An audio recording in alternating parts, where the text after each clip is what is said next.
5 دفعہ قرآن میں یہ مضمون آیا ہے، 5 دفعہ، لیکن الفاظ بدل بدل کر آیا ہے۔ 5 جگہ یہ بات واضح ہوتی ہے کہ تمام نوع انسانی کے لیے بھیجے گئے، واحد رسول اللہ کے، جیسے واحد رسول اللہ کے وہ ہیں جنہوں نے دین حق کو بالفعل غالب کیا، فرد واحد سے دعوت کا آغاز کیا۔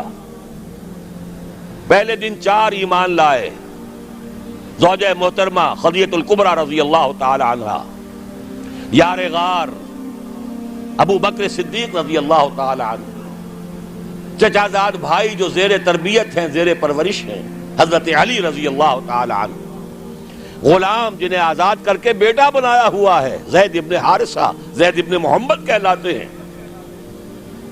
1 جمع 4 5 ہوئے، 10 برس میں بمشکل 125 ہوئے۔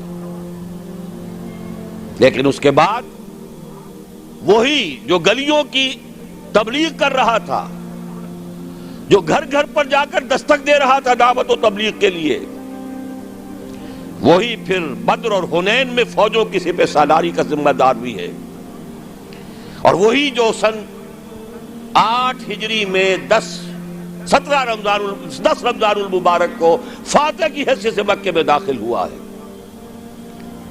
اور اگلے 2 سالوں کے اندر اندر پورے جزیرہ نما عرب پر اللہ کا دین غالب ہو گیا۔ جاء الحق وزهق الباطل ان الباطل كان زهوقا اذا جاء نصر الله والفتح ورأيت الناس يدخلون في دين الله افواجا۔ اللہ کا دین کا غلبہ یہ ہے، اس کی کوئی اور مثال نہیں ہے سوائے محمد الرسول اللہ کے۔ نہ حضرت ابراہیم کی زندگی میں، نہ حضرت عیسیٰ کی زندگی میں، نہ حضرت موسیٰ کی زندگی میں، نہ حضرت نوح کی زندگی میں۔ اولو العزم من الرسل تو یہی شمار ہوتے ہیں، زیادہ سے زیادہ 2 اور شریک کر لیجئے، حضرت ہود اور حضرت صالح۔ اولو العزم من الرسل تو حقیقت میں 5 ہی ہیں، نوح پہلے، محمد آخری صلی اللہ علیہ وسلم، درمیان میں ابراہیم، موسیٰ، عیسیٰ۔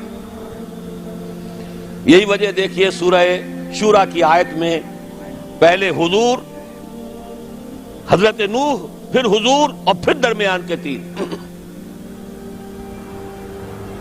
شرع لکم من الدین ما وصی بہ نوحا اول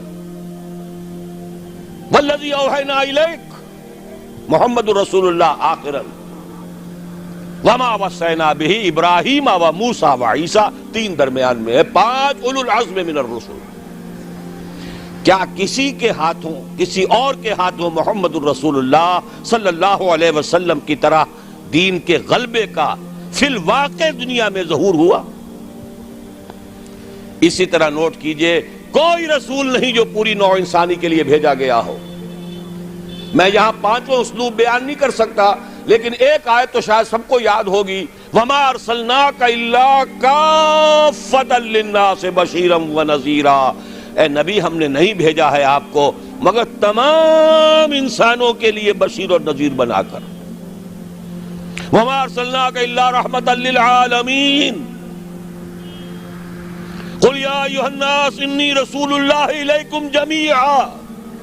5 اسلوب ہیں، لیکن سب سے نمایاں، سب سے واضح، وَمَا أَرْسَلْنَاكَ إِلَّا كَافَّةً لِلنَّاسِ بَشِيرًا وَنَذِيرًا۔ نوٹ کیجئے، اگر مقصد بعثت محمدی غلبہ دین ہے اور بھیجا گیا محمد کو پورے عالم انسانیت کے لیے، ان دونوں کا منطقی نتیجہ کیا نکلے گا؟ کیسے ممکن ہے کہ حضور کا مقصد بعثت پایہ تکمیل کو نہ پہنچے اور قیامت آ جائے، دنیا ختم ہو جائے؟ ناممکن۔ دنیا کے خاتمے سے پہلے وہ وقت آ کر رہے گا جب کل کرۂ ارضی پر اللہ کا دین اسی طرح غالب ہو جائے جیسے کہ محمد عربی صلی اللہ علیہ وسلم کے دست مبارک سے جزیرہ نما عرب میں غالب ہوا۔ اگر نہیں ہوتا تو تکمیل نہیں ہوئی۔ یہی بات کہی ہے اقبال نے، وقت فرصت ہے کہاں، کام ابھی باقی ہے، نور توحید کا اتمام ابھی باقی ہے۔ جزیرہ نما عرب تو جگمگا اٹھا نور توحید سے، جیسا کہ بعد میں عرض کروں گا۔ پھر اصحاب ثلاثہ خلفائے ثلاثہ کے عہد خلافت میں کہاں سے کہاں کا علاقہ جو ہے وہ منور ہو گیا، بقعہ نور بن گیا توحید سے، لیکن پوری دنیا تو نہیں ہوئی نا۔ ابھی تو چین بھی تھا، ہندوستان بھی تھا، ابھی تو پورا یورپ بھی تھا، پورا افریقہ بھی تھا، سوائے شمالی افریقہ کے اور کہاں دین پہنچا تھا؟ جب تک کہ کل روئے ارضی پر اللہ کا دین غالب نہیں ہوتا، حضور کا مقصد بعثت نامکمل ہے، وقت فرصت ہے کہاں، کام ابھی باقی ہے، نور توحید کا اتمام ابھی باقی۔ البتہ اتمام کے دو مفہوم سمجھ لیجئے، ایک ہے کسی شے کا کسی ایک بلندی تک پہنچ جانا، ایک ہے کتنی اس کی وسعت کتنی ہے۔ اتمام دین اور دین کا غلبہ جزیرہ نما عرب میں تو کامل ہو گیا، اس میں کوئی شک نہیں، لیکن کل روئے ارضی پر نہیں ہوا، توسیع ہونی ہے۔ ایک اعتبار سے اتمام ہو گیا، ایک اعتبار سے دین غالب ہو گیا، لیکن یہ کہ در حقیقت چونکہ بعثت محمدی صلی اللہ علیہ وسلم تمام عالم انسانیت کے لیے ہے، اس لیے جب تک پورے عالم انسانی پر اللہ کا دین غالب نہ ہو، حلوظ مقصد بعثت محمدی شرمندہ تکمیل ہے۔ لیکن جان لیجئے ہو کر رہے گا۔ اب اس کی جو خبریں دی ہیں، سب سے پہلے تو جیسا کہ ان آیات کے حوالے سے میں نے عرض کیا تھا، دو آیتیں میں نے اس وقت تک بیان کی ہیں، دو اگلی آیات ذرا سرسری طور پر سمجھ لیجئے ورنہ وقت بہت زیادہ لگ جائے گا۔ اے مسلمانوں، یہ تو ہمارا فیصلہ ہے، ہم اپنے دین کا اتمام کریں گے، ہم نے اپنے نبی کو بھیجا ہی دین کے غلبے کے لیے، غلبہ دین ہوگا، لیکن تمہارے ایمان کا کچھ تقاضا ہے۔ اگر تم چاہتے ہو آخرت کے عذاب سے بچنا، اگر تم چاہتے ہو جنت کا داخلہ، تو تمہیں ایک کاروبار کرنا پڑے گا۔ یا ایھا الذین آمنوا هل ادلکم علی تجارۃ تنجیکم من عذاب علیم تؤمنون باللہ ورسولہ وتجاہدون فی سبیل اللہ باموالکم وانفسکم۔ ایمان رکھو جیسا کہ ایمان کا حق ہے، اور جہاد کرو اللہ کی راہ میں، کھپا دو اس میں اپنی جانیں بھی اور اپنے مال بھی۔ یہ تقاضا ہے اہل ایمان سے۔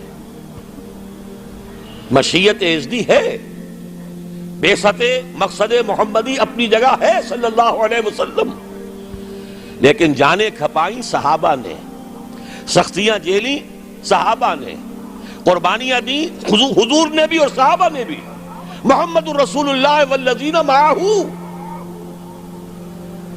یہ الفاظ کہاں آئے ہیں؟ سورہ فتح کی اس آیت کے بعد، هو الذی ارسل رسولہ بالہدی ودین الحق لیظہرہ علی الدین کلہ وکفی باللہ شہیدا محمد الرسول اللہ والذین معہ اشداء علی الکفار رحماء بینہم الی آخر الآیہ۔ البتہ اس کے بعد فرمایا مسلمانوں، چونکہ یہ سورت نازل ہوئی ہے غزوہ احزاب کے بعد، سورہ صف، مسلمانوں ہم نے تمہیں ٹھوک بجا کر دیکھ لیا،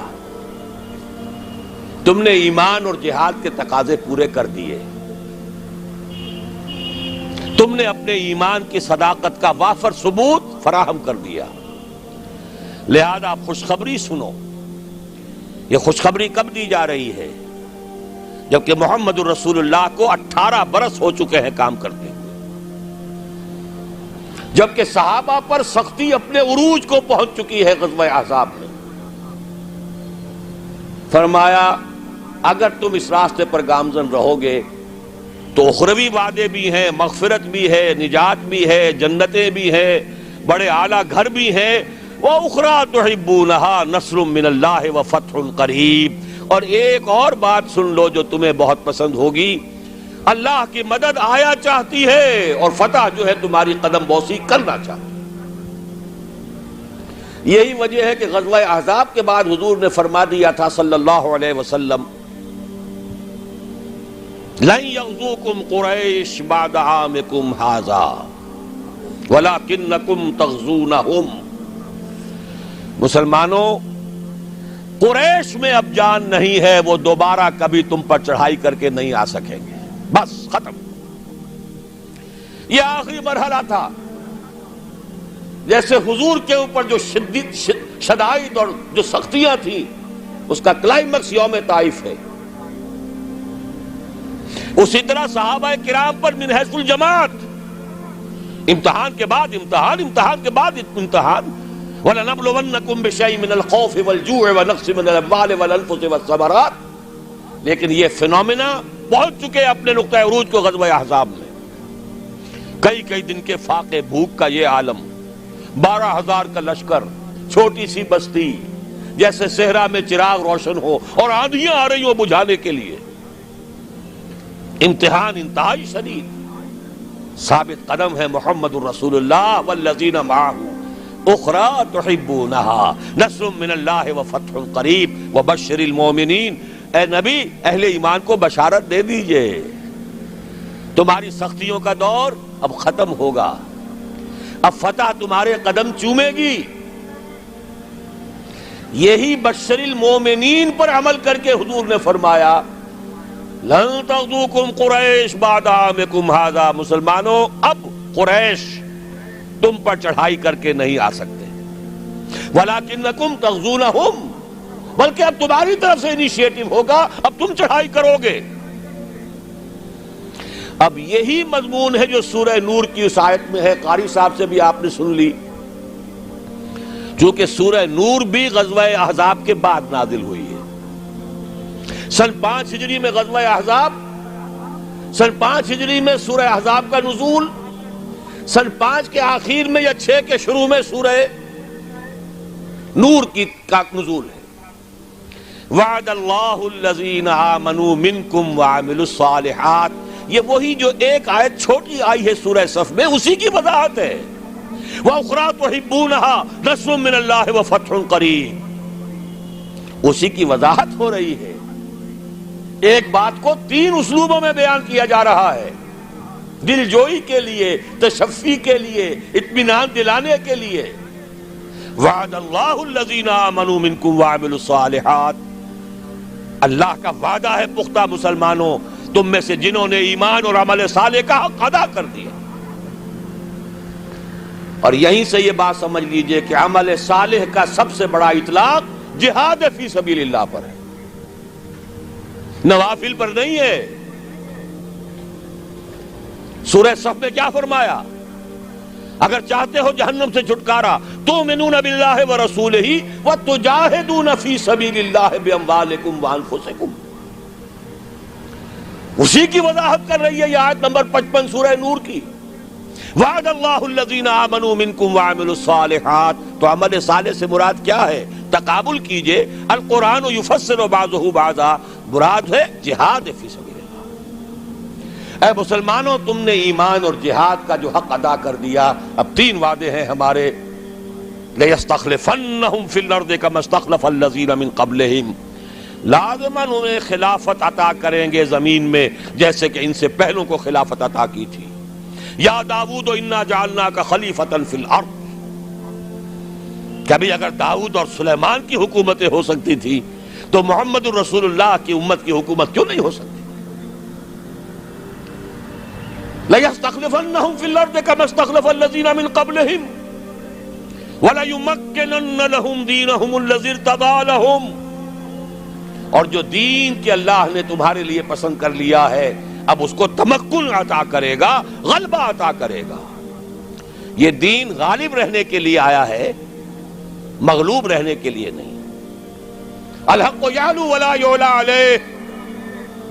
حق کو حق پہنچتا ہے کہ سر بلند ہو، نہ یہ کہ پامال کر دیا جائے. تیسرا وعدہ